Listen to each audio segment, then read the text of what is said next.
Welcome to the She Build Show. I'm your host, Stefanie Olson, a licensed general contractor who builds new construction, renovates, and designs your vision. Today, more than ever, we need raw, authentic women who are willing to rise above society's norms, break those glass ceilings, and encourage each other to boldly build the life we were meant to live. So, honey, what are you building? Welcome to the She Build Show. Today we have an amazing guest that I'm so excited to have on the show because we've been playing phone email tag for so long. And I just want to introduce you guys to Mary Ann. Welcome to the show. Hi, thank you for having me and finally being able to tee it up. I know my schedule is a little crazy, but... No, you do not have to apologize for your schedule. I'm just honored and blessed that you're here. So yeah, I'm stoked. I'm stoked too. I'm glad we finally got to meet up. I know. Okay, so tell me, since I know, I only know you from Instagram, right? I feel like that's how we only know people. Yes. So tell me about yourself and your business. So I have been in the construction industry for 18 years, I guess going on 19 soon. And I started as a roofer, a laborer, I suppose you would start at. But it was for a roofing / carpentry company, very small company. And I worked for them for a little while and I ended up going commercial. So I started with some union companies and I worked with them for, about 5 years before, in all honesty, I got bored. And I tried to find any other job in construction that wasn't roofing, I guess. Yeah. And plumbing was the first one that landed in my lap. And when I say landed in my lap, it was definitely not landing in my lap. I had to work hard to get it. And yeah, it was a lot of resumes and a lot of pestering people that I knew because around here it's all about who you know, not what you know. Yeah. So it was a lot of that. And eventually I got offered an apprenticeship. And so I've been doing plumbing and gas ever since. Okay. So what's the name of your company? Westcom Plumbing and Gas. Do you still do roofing or no? I do actually, yes. Definitely not full time. And I am a fair weather roofer now, so only in the summertime. Isn't it nice when you can choose? Yeah, exactly. There's no shortage of work here. So, you definitely pick and choose the jobs that you want to do. Yeah, it's wonderful to be in that place and congratulations. Thank you. Yeah. So yeah, I guess I opened the company. It's almost 8 years now. So I guess I worked for my first plumbing company I worked for them for a year, but I started with them in the recession. So I think it was 2008, 2009. And after a year, I had been to school twice just to kind of keep me busy because we really weren't very busy at all. And then I ended up getting laid off, which was devastating because I'd never been laid off. I was like, oh my God, I got fired. This is horrible because it never happened to me before. And, I was pretty devastated, but luckily I knew some people and I ended up getting a job within 45 minutes. So there's a lot of tears in 45 minutes. Yeah, it felt like an eternity. Exactly. I think I totally get that. I'm imagining a person like you, very hardworking, excellent at their job. I was fired from Red Robin when I was I don't know, 21 or 22. And I just thought my life was over. I had never been fired from anything in my life. Yeah. And plus I had just bought a house with my husband or my partner. And so we were fresh into mortgage life and, not that that's different than paying bills or rent or whatever, but, it was just this big deal that all this was kind of happening all at once. But yeah. So did that spur you in to rethink stuff or you immediately went and got another job? Yeah, I got another job wherever I could. Yeah. You're I can't.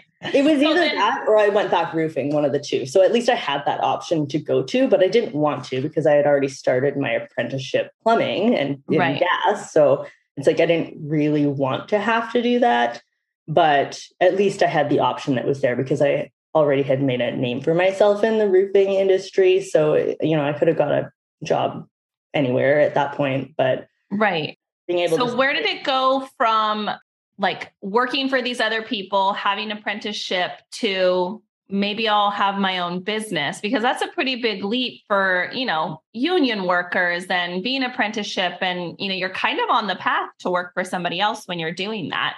Where was that like seed planted?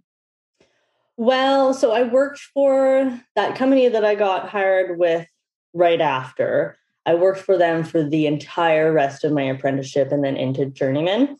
So I worked for them for, I want to say it was around 6 years, roughly 6 years. Wow. How long is the apprenticeship program there? It's 4 years. Yeah. And then how long do you have for a journeyman?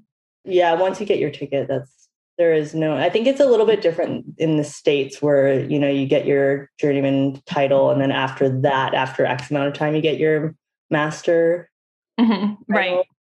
So it's a little different there. It's just like you get your ticket, you got your ticket. You may be like a fresh journeyman for a while, but there's no there's no separation. No. Okay. Once you get your ticket, you're certified. And at this point, you felt very confident in your skills?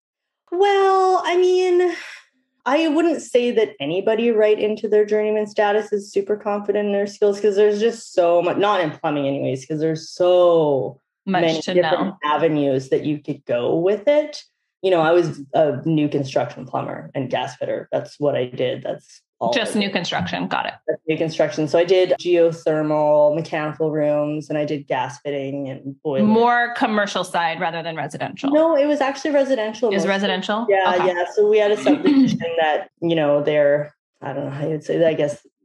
Looking at the model that they had planned out for this place, they're like, "Oh, you can work here for 25 years if you want." I was like, "Yeah, I don't want to plumb the same house for the next 25 years." Yeah. So, but I worked new construction plumbing, new construction gas, and then as well as geothermal and boilers, and we did the odd. Is that like the heat source in? It's very uncommon. It was very okay. I was like, I don't know what. We don't have that. No, it's very uncommon. Even around there, it's uncommon to have geothermal. Yeah. Okay. Yeah. So they had this whole subdivision. I actually don't even know if they still have it run off of it. I don't know if it really worked all that well. You're like, but I plugged it and it's still working. Yeah, but I made it look really good. Those gas fittings were dope. Yeah. But I guess, so I worked for them and pretty much in that subdivision strictly. So was I really confident in other areas? Like, not really. Like, I didn't know how to clear drains or, do any sort of service and type plumbing. It's very different. My plumber is the same way. Like, he is like, I don't even own a snake. If any of my family members ever like, he's like, no, like I'm only do new construction. And I think that like most people think that like if you're a plumber, you're a plumber, but it's so specialized within plumbing. Very specialized, I have anything from like hydronics to service work and drain cleaning. Now I'm into drain cleaning because it was really, I guess I'll get into that once I get into the whole company thing. But anyways. Yeah, you have to be able to find different avenues.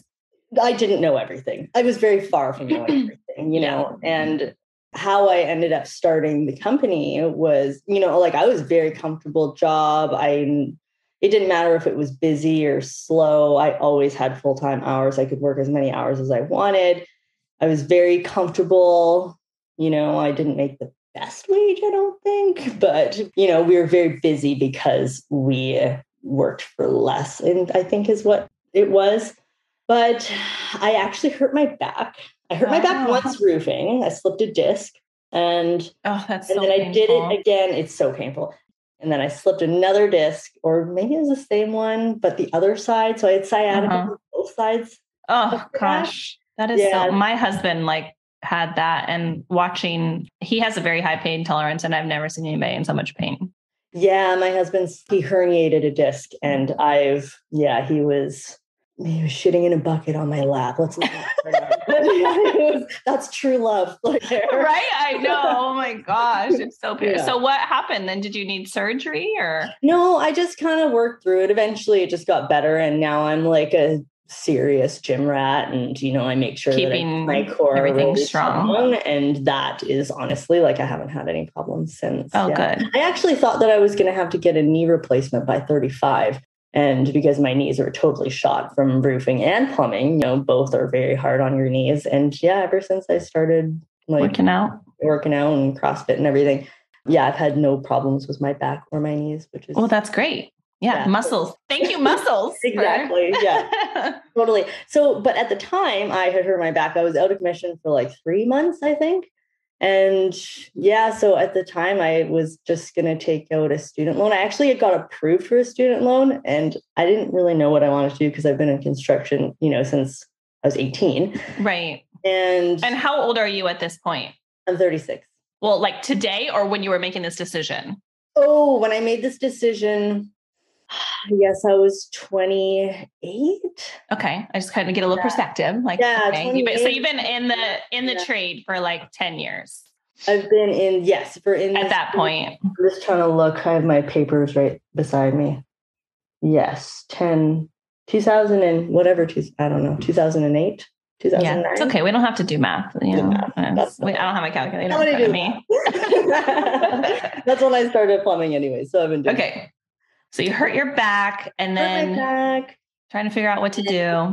I was like, oh, I could do hair. I have like a bunch of hairdresser friends, and we're, talking all these pipe dreams now because I don't know what I'm going to do with my life. Then I was like, starting wage for a hairdresser is like minimum wage. Yeah. Like, you're like, how am I going to go from making like $30+ an hour to making minimum wage and have a mortgage and still be able to like maintain this lifestyle that I've created for myself now? Right. Which is, I'm definitely by nowhere rich, but I live comfortably, Right. Yeah. Apple, buy what you want. Yeah. A couple Coach purses. I like them, Yeah. Don't just wear red. I didn't want to go back to eating top ramen and exactly. Yeah, totally. So I actually, it wasn't really my decision. My husband, along with a couple other of my girlfriends, kind of suggested that I start my own business and just see what happens, because then I can pick and choose. Because with new construction, there were some weeks that we were doing 16 groundworks a day, like 16 houses all underground. That's a lot of digging and jacking, and it's hard on your back when you have a slip disc. Yes, when you don't feel your best. Yeah, so it just seemed like a better idea, because it's like, oh, then you can just pick and choose and do all these smaller jobs that everybody wants, and, put the odd faucet in here and there. Yeah. So I ended up opening my own company, and there's a whole story behind that as well, trying to get the name. But I've been like slammed busy since day one. It's really crazy. Yeah, I had no idea. But I live in a fairly small town where I grew up here. Everybody knows me, so it was very easy. It was an easy transition to go from working for a company to owning my own, because So did you have to go get a license to be able to do that? Yeah, like you have to get your gas bond in order to do work with gas, which I would say I'm like 75% gas. Mm-hmm. Okay. Depending on the season. But so, yeah, you have to be bonded. So you just it's basically insurance. But right. Plumbing, no, you don't. No, you just need your ticket and a business license. And okay. So, you have to be able to at least have your ticket, which says you went through school. Yeah. Okay. Actually, got it. You know what? I don't know if you actually need your ticket you need your ticket to pull permits, but there's a lot of companies out there that also just do, service work and drain cleaning, which I honestly don't think that you actually have to. I know the rules are so different out of California. It's like you can't take a crap sideways without a permit or a license or anything. You're like, okay. Yeah. When people are like, oh no, you don't need to go to school for that. I'm like, what? Like I talked to a gal a couple months ago, and like a general contractor's license in her state was like an application. Like it wasn't, I was like, oh my God, I 6 years and 8 years. And like, I don't know, it was just nuts. I'm like, I should have just moved and I could have handled it, but well, yeah. I don't know. But now I guess I have it in California and then can go anywhere, but still. So you just kind of got your bonding and then figured out your name. Did you know anything about running a business? Do you have other people in your life that were entrepreneurs or business owners? Like, what did you do about like books and billing and invoicing, and how'd you get work? I learned the hard way. My first accounting bill or bookkeeping bill, whatever you want to call it, was like $4,000 because I buggered it up so bad. Oh, no. And I'm like really good at math, or at least I used to be really good at math. I thought that I would be okay to do my own books because I don't even know what I was thinking. Like, why wouldn't I track who was giving me money? Like what these deposits were. Yeah. So I had owned a roofing company briefly with my ex many years ago. Yeah. But it was very shoddy, very not done. Short-lived, as were we. And so, I wouldn't even say that that was something I could compare it to. I didn't know anything about it except for doing the work. Name. Yeah, getting the name and registering the business because I had done that before. I knew that part. Okay. So that I knew. The rest of it was completely foreign because this is so much larger scale than what that was. So the name, everyone's like, oh, you should have something that's super feminine that, you're rocking the woman and trade. Right. Blah, blah, blah. I'm like, I'm trying to run a business where I don't think that people are going to hire me because I'm a woman.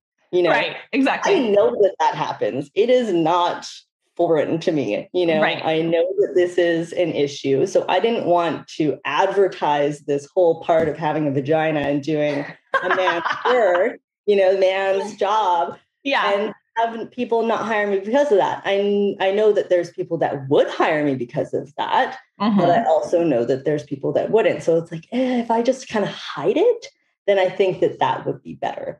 Right. It was a very, very big decision at the time. Like, yeah, absolutely. And it was also a different decision I've had to make in a very long time. The hardest. Yes, it was. It was because it's like, did I make the right decision for the company name? Because now I have to live with it. Would I change it now? Well, maybe, probably. I don't know. It's okay. We change and evolve. Yeah. I went with something that sounded sort of corporate, but also could be not. I guess Westcom is short for Western Communities, which is it's kind of called a generalized region. Yeah, exactly. But it, shortened up, it kind of sounds corporate. So I went with that instead of, I don't know, Pink's Plumbing or whatever people are saying. You're like, and that's totally doesn't seem like you at all. No, and it's very not like, don't get me wrong. I am very much a girly girl. I love dresses and heels and all these pretty things and earrings and makeup. Yeah. I don't leave my house without makeup, actually, still to this day. I don't either. Yeah. I love it. It's just who I am. I don't. And I don't think there's like anything wrong with being like a feminine woman and like being able to throw some gas together. Like, come on. Exactly. 2022. Yeah. That's awesome. Okay. So then tell me what happened next. Like, you find the company name, you get it registered, you have your bonding. Like, how did you get your first job? So I was making my business cards, and do I put my name on them? Or do I not? I didn't for 2 years, actually. Like, you were like, did your initial and your last name? Like, no, did you I didn't. You didn't want people to know that you were a girl? No. So you were like hiding it. Yeah, totally 100% hid it. Yeah. When, I think that in some ways it probably benefited, and then in other ways it also probably didn't. I think that's like a legitimate like discussion because, like for 15 years, or I don't know, it was 15 years, maybe 10 years, I ran my other company called the Kite Group. And like, I started that. And like for years I hid behind that name. And I actually didn't really want people to know that I was in charge of it. I just didn't. Like, I'm very introverted. I don't really like people knowing my business. And when people are like, oh, you own the Kite Group? I'm like, yep, and so and that was fine with me. And then like at one point when it kind of shifted, it was like, I had matured enough to be able to feel like, oh, I could claim this and be okay with it. I had been in the business long enough, but I think going into it at the very beginning and calling my company some type of female name or like getting my name out there, I think I would have been terrified because I didn't have any of the relationships at that point. And I didn't know the community well enough in that environment. So I completely get it. And I completely did that very long time. Yeah. So you didn't put your name on your business card. Was somebody like, so where did you put them out or? I think that some people were like, oh, you work for this company. You're like, yeah. Because I'm showing up at the door because obviously I started with a 1-woman crew. Yeah. And it's like, I've heard great things about about this company. About the company. Yeah. Or, wow, your boss really makes you work late hours. So you wouldn't even tell people, like customers or anybody, that you owned it? It depended. Like, why? Was it like because of fear or like why? Yeah, I think it was because, I was so afraid of not being busy that I didn't want to be judged to the point that I was going to be struggling for work or I had to like search for work because I didn't have to search for work in the beginning, but that fear is definitely there because I'm not busy like I am now. Like now I'm booked, months in advance, which is great. Also not great because, trying to fit people don't get a break. Yeah, exactly. But at the time, it was very kind of frightening for me to, I don't know. To just like step out. I totally understand that fear. It is terrifying because it's very much not an industry and probably not at that time where there was other women doing what you were doing. Yeah, exactly. Yeah. So it's, I don't know. And it, though almost 8 years ago is not very long ago and women in trades was very prevalent at that time. I still grew up in a time where it wasn't, when I started roofing, I was the only female on site besides, some painters or whatever. So I've kind of lived through all that where you're not supposed to be here. You're not supposed to be here. You're not in a very welcoming environment to, the type of person that you are, which is a woman. Right. Plain and simple. And not just a woman, but one that's like barely breaking 100 pounds. Yeah. You're like, I'm a tiny woman. Yeah. You don't fit the mold. Yeah, exactly. When did that change for you? Like when did that, because like your Instagram's called The Lady Plumber, right? So when did that shift happen for you where it was like, okay, I'm ready for people to know that like I own Westcom? Was there a time where you felt comfortable or what changed? Honestly, I don't even really know when that happened. I do know that there was a time, I think it was gradual. I do. Oh, you know what it was I think I started winning awards. Yeah, because when did I get my first one here? It was like 2016 or 17 is when I got my first like business award or person award for construction. Hold on. 2016. 2016. So somebody had to show up and accept that award. Yeah. So I think that was the first award it was just in the community. It was the Chamber of Commerce. I don't know if you have the Chamber of Commerce. Yeah, we do. Okay. So Chamber of Commerce, it was one of their awards it was a business excellence for trades and skilled labor or something like that. So I won that, and then I won it the next year as well. And then I don't know what happened, but there was like 7 other awards after that. That's incredible. So yeah, then it was like, crazy. Okay, crazy. People are accepting me. But then, of course, you get the people like, oh, she just won the award because she's female. Like, come on, man.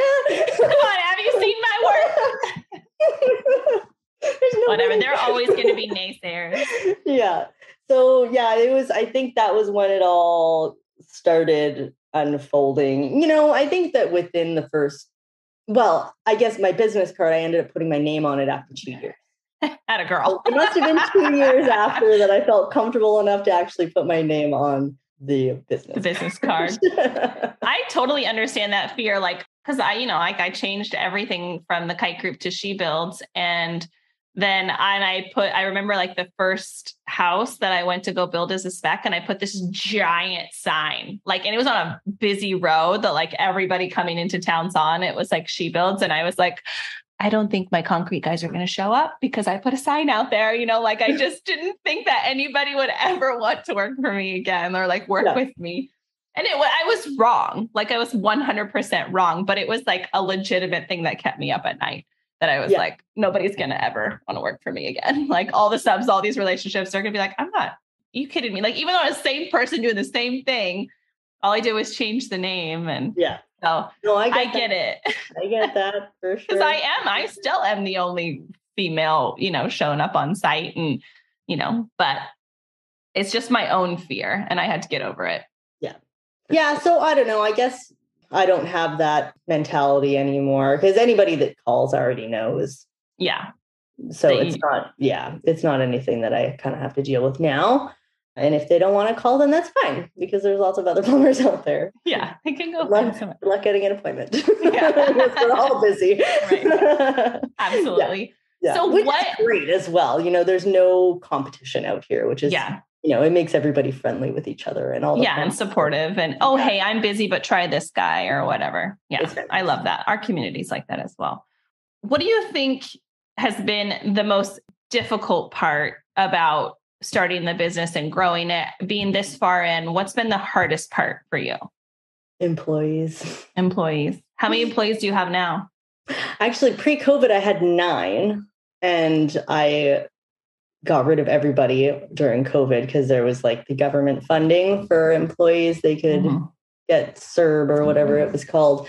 And then I took 3 back and I just recently downsized to just one other than myself. Yeah. So why is that your biggest struggle? Well, so I have this I don't know about now. I think that my views are kind of changing on life, but I had this big pipe dream of having this self-run company with, 50 vans or whatever, this magic number was. And it's very hard. It all boils down to the woman thing again, because I don't get resumes from men. Ever. At all. I shouldn't say ever. When they don't have any experience, then I will. I'll get resumes from the ones that haven't even been sponsored at all for an apprenticeship. Okay.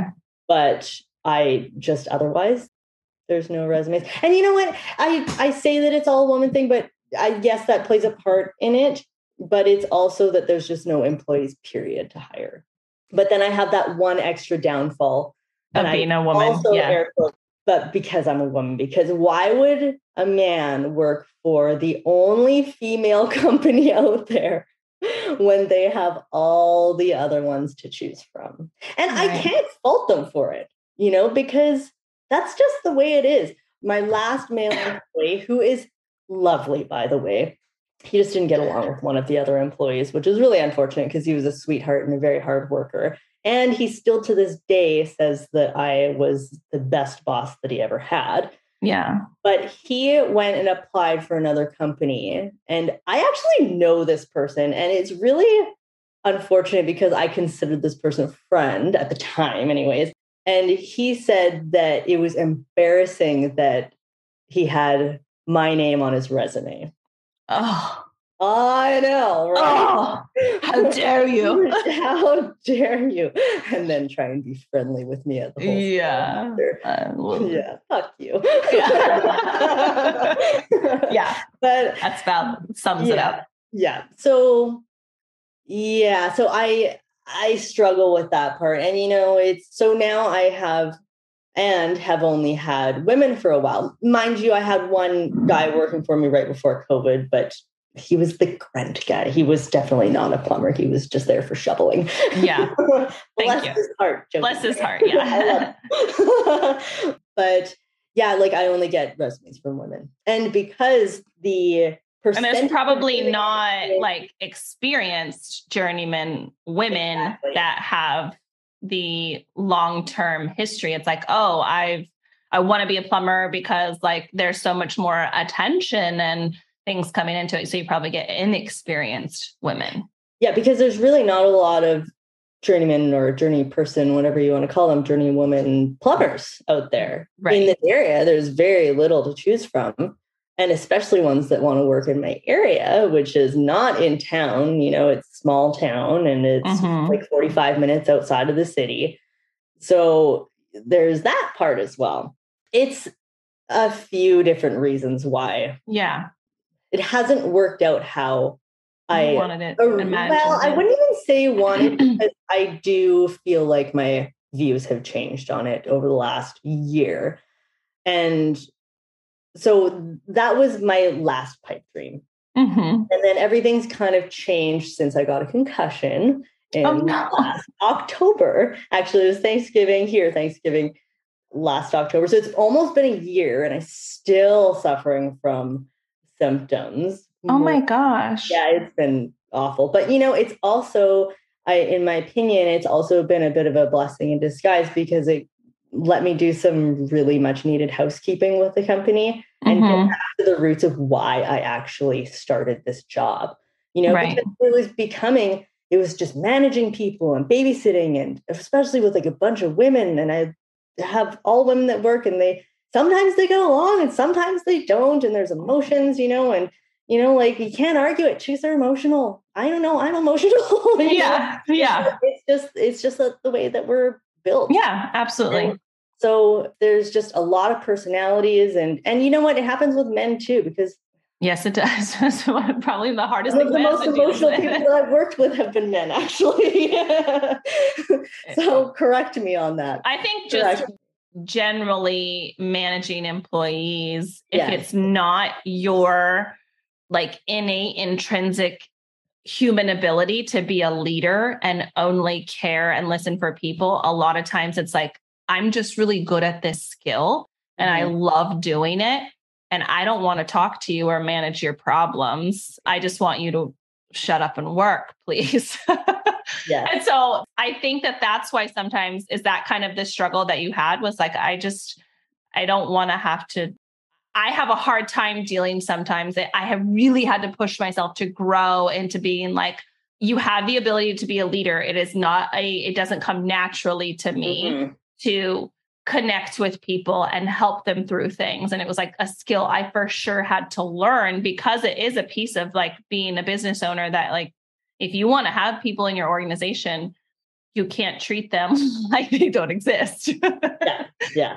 Well, I mean, at least if you want them to stick around. Yeah. Well, I mean, that's a whole nother thing with, having a labor shortage here is anybody can just go anywhere now. You don't have to fight for your job or try and actually work hard to keep your job. You can just go anywhere and work.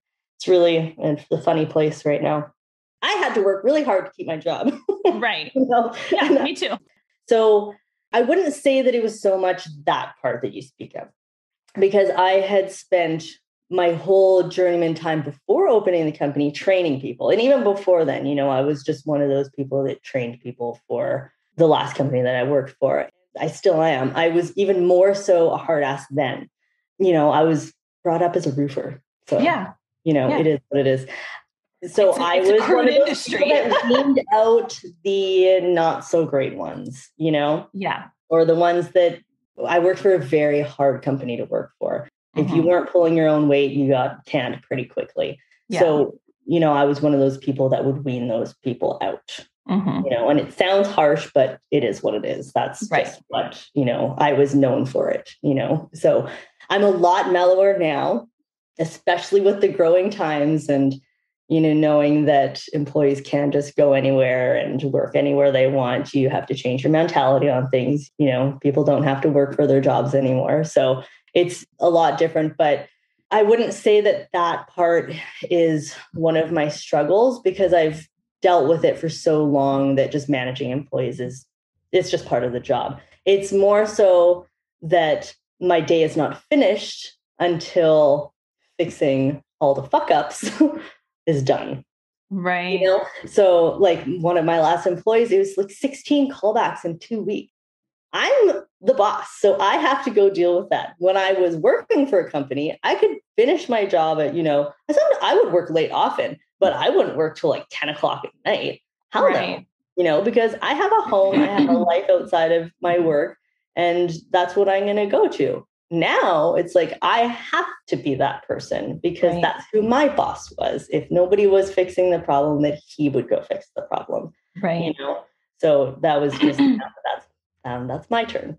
So I think that having more employees, especially if they didn't care, because nobody's going to care as much as you do. Right. Absolutely. And I am so high up on quality control and things have to be perfect. And, I'm super anal when it comes to everything, that if it's not good enough, then I'll just redo it, Yeah. And it just got to the point that I spent more time redoing and calming others and putting fires out than I was actually doing the job that I used to love doing. Right. So now that I've downsized and I, smucked my head on something and I really needed to back down a bit from the stress, because stress is what flares it up for sure. Yeah. Now that it's like that, life is so much better. Right. I completely understand. Yeah. And it's just been so much better the last few months, because everything's very recent that this happened. It's been this year for sure. Yeah. And, just this year it's a good year. Having balance. Yeah, exactly. And that's what it comes down to. Have I made more money? No, probably not the same, but that's fine. And that's what you want it to be. Yeah. And I think that you have to as well, it's like, if you're miserable every day and bringing your work home with you and upset because this person's doing this or this person, or trying to calm the waters between these two people, it's like, when you spend all day worrying about the things that you shouldn't be worrying about, I don't know, just life has been a lot better. Good. I'm glad. And I think it's important, as we get older, to understand that. And I think because you're probably a very intrinsically motivated person and high achieving and goal setting. And to be able to go, all I did was create a really crappy job for myself rather than a business that I enjoy. Being able to go, I'm okay with this level. And it really makes me happy. I get to do what I want to do. And I'm not just sitting there managing people and being unhappy. I appreciate that you're yeah, this is what works for me. And I think a lot of entrepreneurs and business owners sometimes need to just go, this is enough for me. Yeah. I make enough money. I'm happy. I'm able to live the lifestyle I want. There's no reason to push more. But I think sometimes it's just it's embedded in who I am to go after the next thing. And sometimes it's not what's best or healthiest for me. Yeah, exactly. Yeah. Well, that's cool. I love that you shared that. Who has, just curious, who's supported you the most along your journey here? Oh man, there's been so many people. Definitely my partner. I call him my husband. We're not married, but we've been together for 15 years now. So he, I think in some degrees, has been my my biggest supporter, mostly because he just puts up with my nonsense. Yeah. He hasn't kicked me out yet. Yeah, so I don't think that I would say it's 100% supportive, but it's definitely.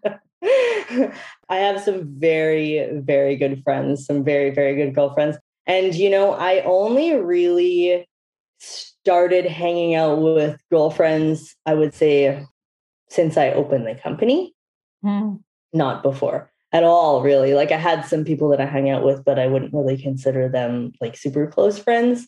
But now, I have a very solid group of girlfriends that I hang out with and I talk to. And a lot of us are business owners, and that's how we met, was through Women in Business something rather. Yeah. So I would say that, my girlfriends have supportive. Been, business. Yeah, super supportive. It's just not that they can relate to what I'm dealing with in construction, but it's never actually the construction part that's a problem. Yeah, no, it's never actually doing the trade part. It's all the other parts. It's not at all. That's the easy part, Yeah. It's everything that comes along with that, which, I guess they can relate to, because you're dealing with bad clients and bad employees and, stress and, yes, it's all very much the same. Business is very stressful. I had no idea that it would be this stressful, but it's stressful. It is stressful. It's stressful. It's, I completely agree. And I don't think you can't go into it blindly and go, I think that our son, he's 18, and he's I want to own a business. And I'm like, do you? It's a lot of work, and you work harder than you ever would as an employee. Yeah. And does it have its perks? Yes. Because you get to make your own schedules, or you get to work later than anybody else. Yeah. I know. Whoever said that you can pick and choose your own schedule when you open a business is lying. Yes. Those are straight lies. Not if you're going full into it. No, because you're the one that's on the hook. Like what I've read. Have you ever read the book Profit First? No. Oh, it's really good. It's really good for managing. So they also have, it's actually like sitting right here, Profit First they have one Profit First, and then they have Profit First for contractors.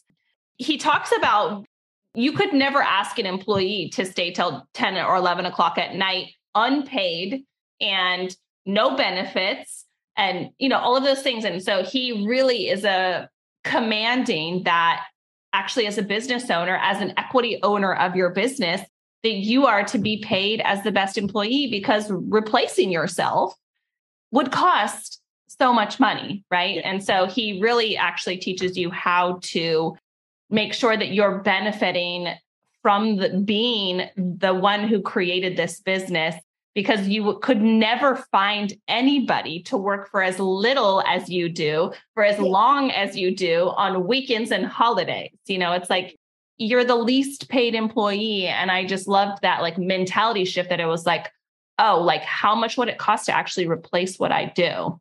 Mm-hmm. And I'm going to be okay with paying myself that. Yeah. And so that like, I am okay with going and doing the extra time and effort it needs, because there's actually some monetary reward. And I get that, when we're starting a business, but like, it's been long enough, to go, my business can afford to pay me what I'm worth, and he has a system of how to set that up. But that was my point, that it's like, we're our lowest paid employees. And that's like the general status of any, new business owner. And I think that I loved that mind shift was there. So check it out. Maybe read it. It's good. It's very helpful. It's a really great system of like how to manage your money also for your business. Okay. So do you have any just advice? I mean, I think that like you're sharing your journey there has been, advice in itself, but is there anything, if there was somebody, that wanted to be a plumber, a roofer, have their own business, is there anything that's just kind of like underlying for you that you would like to say, or being a female in the trades? I would say that get a bookkeeper. Get a good bookkeeper, folks. Good bookkeeper. Yeah, that is true, actually, because I think it's like the first. Get rid of the first one because they weren't very good. So they're not all the same, that's for sure. And I think you need to be willing to pay the expense of what that costs from the get-go. Yeah. It's expensive to run a company. It really much is. The overhead is astronomical, and people wonder why plumbers or anybody really roofers are saying they're very expensive. Why it costs so much. And it's like, it's so expensive to just run a company. And I think it's misguided, because I had no idea it was going to cost this much. I knew it was going to be some overhead, but I don't even I'm a home-based office. This is my office. This is also the spare bedroom that I turned into an office. I did just build a shop, which is great, but that like drained my bank account. So it's, it's not like you got this ton of money just sitting around waiting, to be spent on something. It's very expensive to run a business, and it is time consuming. Your whole life revolves around it. I know every waking moment of every waking day is like full on into the business. As soon as I wake up, it's the first thing I think about. And it's the last thing I think about when I go to bed. And if you're like in it to win it, like I will not succeed. And that's just been my MO ever since I was a child. That's just the way that it is. And it's not just me. It's like the other guys out there that run successful plumbing companies, like in my area, we're all the same. It is the first thing you think about and the last thing you think about all day in between, Right. When I'm on vacation, like I'm coming down to California for a month, and it is going to be the most stressful time of the year, but at the same time, it'll be the greatest, some time off, but it's stressful. It's very stressful. Yeah. I think you need to have a pretty high tolerance for stress. And I'm not trying to scare people away from it. It's just reality. I think it's also like the mentality of not giving up at the first hurdle. You know what I mean? Yeah, or like the 25th hurdle, because they just come at you and knock you down. And I just read this book called Win the Day, and he gave this example of this bird. It's called a kingfisher. And it's one of the most like highly coveted birds in terms of fishing. Like it has like this incredible fishing finesse, like one of the best birds at fishing and catching fish out of water. And the guy sat there and watched the kingfisher try to catch a fish. And it took him 37 tries. Like the best bird catching a fish, 37, it took him 37 tries to catch a fish. That's like, if he would have given up at the 36th try, he would have been one away from catching the fish. And it's like, I love that like failure is actually like, I'm just constantly trying to teach my kids this, like failure is the catalyst for learning. And 100%. And like not giving up. So I think it's like the tenacity is so necessary that it's like, you have to be willing to solve the problems and learn and grow. Cause like failure is for sure coming at you. Yeah.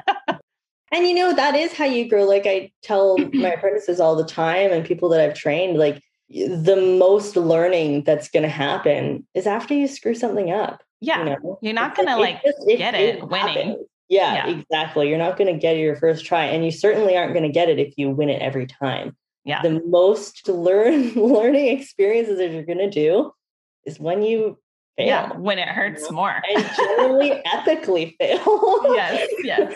So, you know, you got to kind of take it with that it's just room to grow when you bug something out. And it still happens. It happens to us all. It still happens to me all the time. Yes, I agree. And I think it's like, I love that you have that attitude that it's like, okay, like we just have to keep going and giving up is not an option. And I think that that's really, if somebody wants to get into business, that is the attitude they have to have. Like, I'm not going to just give up because something bad happened, because something bad happens every week. Well, yeah, 100%, you know, like anything from screwing up a job for whatever reason to, you know, it could be something that is something that you did to product failure, and it all ends up the same. It buggered up, you know, and all the way to people not paying, because it's so easy. I don't want to put it out there, but it's so easy for people just to not pay. And there's ways to get paid, but it's a pain in the ass. It is. You know, it's like you got to send them to either collections or you got to try and take them to court, you know, and all that takes time and money and lawyers and blah, blah, blah. So it's all a learning curve. Yes. and people pay your plumber. Is that right? Yeah, exactly. Pay your damn plumber. Pay your damn plumbers like right away. Unless they screwed something up or they're, I don't know. Yeah. Unless they're not doing their job right. I guess there's certain situations. If they've done a good job, pay your plumber. Yeah, exactly. There you go. Like, be more precise on that. I don't want to get yelled at by people. Yeah, exactly. Okay. Well, where can people find you if they want to follow you, hire you? Where can they find you? So I'm most prevalent on, is that the right word? I'm most prevalent on Instagram. Yes, ma'am. You can use that word. At _Lady Plumber. I'm also on TikTok, sort of. But if you want to hire for a job, it's best to just go to my website at westconplumbing.ca, because we're in Canada. And yeah, that's pretty much, I'm pretty easy to get a hold of unless you're trying to call me on the phone. Just text. Yes, I know. Why is somebody calling me? Is somebody dead? Texting. Oh my gosh, people text me all the time. And I just like, because I'll be busy, you know, and then I'll like look at my phone. I know, and then you look at it later. And then it's like 3 weeks have gone by. It's like, oh yeah, right. I know. I always say, like, if it's something important. Unread. Yeah, I know there should be unread. Yeah. Like I read it, but I haven't responded, unread, and then it just gets buried. I agree. What about like your exact like geographical location? So I know you're in Canada, but what part? Yeah. So we're pretty well as far west coast as you can get. I live on Vancouver Island, and we're based out of Sault and Victoria. We service anywhere from Port Renfrew to Sydney and everywhere in between, which includes Sault and Victoria. And yeah, we're pretty much all of the southern Vancouver Island. Cool. And which is not Vancouver, by the way. It is a very common misconception. We're not Vancouver. I don't know. Different. I don't know Canada well, so I'm going to go with yes, ma'am. Yeah. Sure. Whatever you say. To me, I know. I'm like really bad at geography. Everyone knows Vancouver because the Whistler Olympic Games. Yeah. You know, like, oh, Vancouver. It's like, no, not Vancouver. No. Close.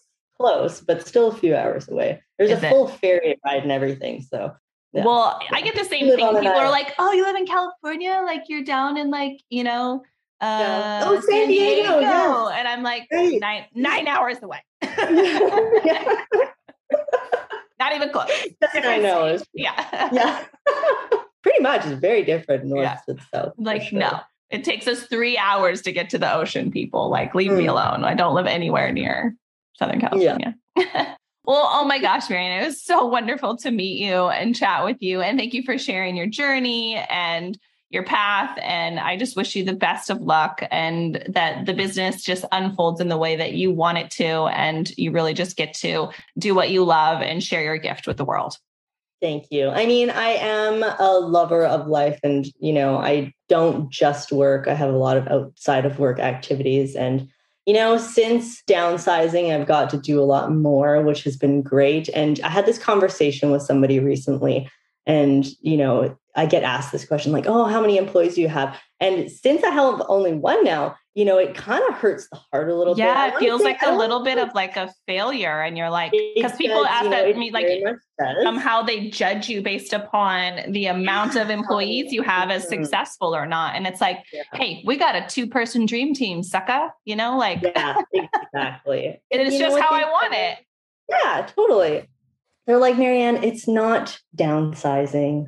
Yeah. It's right sizing. And I was love like, that. oh, yes, it is. It is so right sizing. So, if you're downsizing, don't be afraid. It's glorious. Or just like, and I think it's glorious. You get to like go do vacation, this thing called vacation. Exactly. I'm gonna call it vacation. Awesome. All right, hon. Well, we will get this live for you. And I just so appreciate it again. Awesome. Thank you so much. And thank you for your patience. My pleasure. All right. You have an awesome day. Thank you. Okay. Bye-bye. Okay. Bye. Thanks for joining me today on the She Build Show. My name is Stefanie Olson. My hope is that this episode leaves you feeling empowered and ready to boldly take that step into building the life that you envision, 1 2x4 at a time. And if you can do me a quick favor, please leave me a 5-star review on iTunes. I get giddy over reading the reviews each week, and I will choose one special person to win some She Build swag. Make sure you add your name to the review, and I'll reach out if you're the winner. Thanks again for hanging out. Be sure to visit me at theshebuildshow.com, where you can ask me questions and share with me what you're building.